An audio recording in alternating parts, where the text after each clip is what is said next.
আসসালামু আলাইকুম প্রিয় শিক্ষার্থীরা, আগামীকাল হতে শুরু হতে যাচ্ছে তোমাদের এইচএসসি 2026।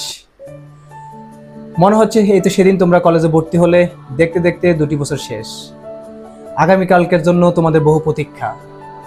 তবে কালকের পরীক্ষায় তোমরা যারা বসতে যাচ্ছ তারা অবশ্যই নিজের মধ্যে একটা আত্মবিশ্বাস রেখে পরীক্ষা দিতে যাবে।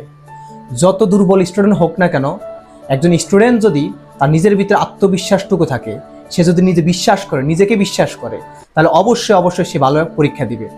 তুমি যদি নার্ভাস হয়ে যাও তাহলে অবশ্যই তুমি ডিপ ব্রেথ করবে, আর নিজের উপর ভরসা রাখো, আল্লাহর উপর ভরসা রাখো, তোমার রেজাল্ট অবশ্যই ভালো হবে। আমরা তোমাদের জন্য দোয়া করি, তোমরা যাতে তোমাদের এই উজ্জ্বল ভবিষ্যৎ এবং এইচএসসি 2026 রেজাল্টটা তোমার জন্য সর্বোচ্চ হয়, সেই দোয়াটাই আমরা করি আর তোমার উজ্জ্বল ভবিষ্যৎ কামনা করি। সবার জন্য শুভকামনা রইল। সবাই ভালো থাকো, ভালোভাবে পরীক্ষা দাও এবং বাবা মার মুখ উজ্জ্বল করো।